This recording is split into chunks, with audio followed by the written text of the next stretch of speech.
नमस्कारम सद्गुरु। आपने हमें स्वामी विवेकानंद और रामकृष्ण परमहंस की एक मार्मिक कहानी सुनाई। स्वामी विवेकानंद की माँ बहुत बीमार थी और रामकृष्ण ने उनसे कहा था कि अगर उस दिन विवेकानंद ने काली से अपनी माँ के स्वास्थ्य के लिए प्रार्थना की होती तो रामकृष्ण उन्हें दोबारा कभी नहीं देखते। खैर, रामकृष्ण ये कह रहे हैं जो उन्होंने कहा है, वो ये बात उन सैकड़ों भक्तों से नहीं कहते जो उनके आसपास होते हैं। वो ये बस विवेकानंद से कह रहे हैं। आपको ये समझना चाहिए। सद्गुरु, अपनी माँ के स्वास्थ्य के लिए प्रार्थना करने में इतना क्या गलत है कि एक गुरु अपने शिष्य को कभी नहीं देखना चाहेंगे? देखिए, हमारे जीवन के कई पहलू हैं। इन सभी पहलुओं में से एक गुरु का मतलब है, मैं जानता हूं आज गुरु शब्द को बड़े हल्के में इस्तेमाल किया जा रहा है। मैनेजमेंट गुरु, मार्केटिंग गुरु या जो भी चीजें हैं, हम उस तरह से ये शब्द नहीं कह रहे हैं। जब हम गुरु कह रहे हैं तो हम उनके बारे में बात कर रहे हैं जो आपके अस्तित्व की परम प्रकृति के लिए समर्पित है। खैर, रामकृष्ण ये कह रहे हैं जो उन्होंने कहा है, वो ये बात उन सैकड़ों भक्तों से नहीं कहते जो उनके आसपास होते हैं। वो ये बस विवेकानंद से कह रहे हैं। आपको ये समझना चाहिए, क्योंकि वो आपसे आपकी taking your emotions for your mother or your help or seeking divine help for your mother's health. For other people, he would have said, okay, go and pray.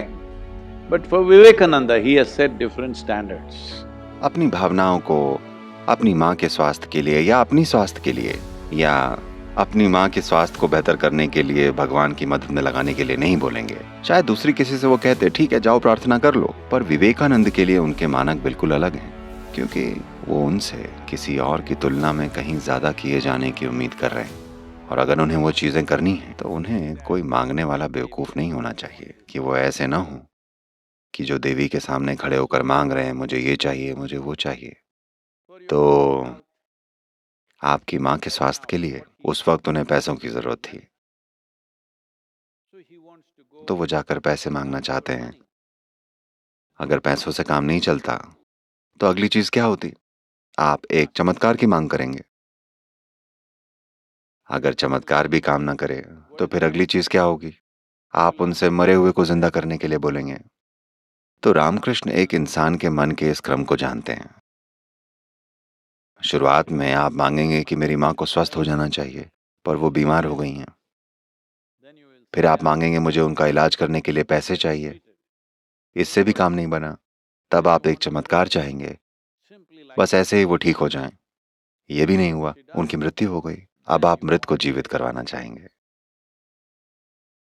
तो रामकृष्ण एक पल में इस प्रकृति को देख रहे हैं, और सबसे बड़ी बात वो ये देख रहे हैं, वो विवेकानंद को अपना उपकरण बनाना चाहते हैं। उन्हें एक चमकदार उपकरण चाहिए, घिसा पिटा नहीं। तो इस उपकरण को तैयार करना, क्या ये विवेकानंद की मां से ज्यादा महत्वपूर्ण है? ये कोई एक दूसरे के खिलाफ वाली बात नहीं है, पर देखिए आज आप भी यहां अमेरिका में ये जानते हैं कि विवेकानंद के गुरु कौन थे। क्या आप उनके पिता का नाम जानते हैं? आप उनकी मां का नाम जानते हैं? उनके अंकल को जानते हैं? भाई को? आप सिर्फ उनके गुरु का नाम जानते हैं, क्योंकि विवेकानंद के लिए रामकृष्ण उनके धर्म बन चुके हैं। वो उनकी हर सांस में बसते हैं, पर अब सामाजिक दबाव के कारण वो पीछे गिर रहे हैं। क्या गुरु को उन्हें पीछे गिर जाने देना चाहिए या आगे की ओर धक्का देना चाहिए? यही प्रश्न आप पूछ रहे हैं। Well, तो अगर मैं विवेकानंद होता तो मैं आगे की तरफ धक्का लगवाना चाहता, ना कि अपनी भावनाओं में पीछे गिरना चाहता। पर फिर भी अगर पैसों से उनकी मां की जान बच जाती तो निश्चित ही रामकृष्ण ने उनको वो दे दिए होते। पर आप दैवीय मदद चाह रहे हैं। ना ना ना, ये कुछ ऐसा है जो आप सबको समझना चाहिए।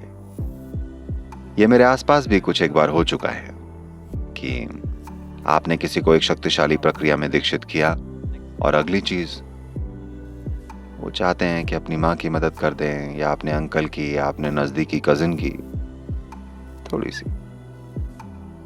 वो उसे परीक्षा में पास करवाना चाहते हैं क्योंकि उस बेवकूफ ने अच्छे से पढ़ा नहीं, या वो उसे लॉटरी जितवाना चाहते हैं, या उन्हें चमत्कारिक रूप से ठीक करवाना चाहते हैं जब वो मृत्यु के नजदीक हैं।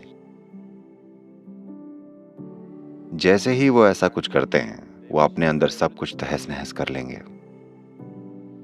अगर, मैं कह रहा हूं अगर, ये अगर वाली बात है, अगर विवेकानंद ने प्रार्थना की होती जो वो सोच रहे थे कि उन्हें चाहिए था, तो वो बस एक दिमागी बकवास का ढेर बन गए होते पूरी तरह से।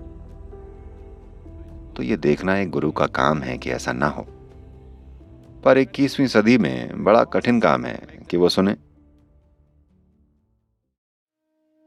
विवेकानंद 20वीं सदी, 19वीं सदी में इतनी सारी झंझटें थी। आप मेरी परेशानियों का अंदाजा लगाइए, आप मेरी परेशानियों का अंदाजा लगा सकते हैं। लोग जाएंगे और देवी के सामने बैठकर हर तरह की चीजें मांगेंगे। क्योंकि वो ऐसा ध्यानलिंग के साथ कर रहे थे तो मैंने देवी को बना दिया और कहा चलो ठीक है, आपके पास दूसरा काउंटर है ये सब चीजें करने को। Because wherever there is a phenomenal sense of energy which is propelling you forward at a certain space, क्योंकि आप जहाँ कहीं भी इतनी मात्रा में ऊर्जा है वो आपको एक खास गति के साथ आगे बढ़ा रही है, तब जाकर आप इतनी गति से आगे बढ़ रहे हैं। क्योंकि आपको पेड़ की चिंता हो गई, आपने पेड़ पकड़ लिया तो आपका हाथ चला जाएगा, आप कुछ खो देंगे या आपको नष्ट कर देगा, आपको तोड़ के रख देगा। तो रामकृष्ण उन्हें रॉकेट बनाना चाहते हैं और रॉकेट ये करना चाहता है। नहीं, रॉकेट का मार्ग तय किया जा चुका है, आप फिर ऐसा वैसा करने की कोशिश नहीं करते, वो एक विध्वंसक रॉकेट हो जाएगा। तो इस संदर्भ में वो कह रहे हैं अगर तुमने ऐसा किया होता तो तुम्हारे और मेरे बीच सब खत्म हो जाता, क्योंकि तुम वैसे भी एक नष्ट हो चुके असफल रॉकेट हो। रॉकेट जो फेल हो गया है, क्या कोई उसे जाकर उठाता है?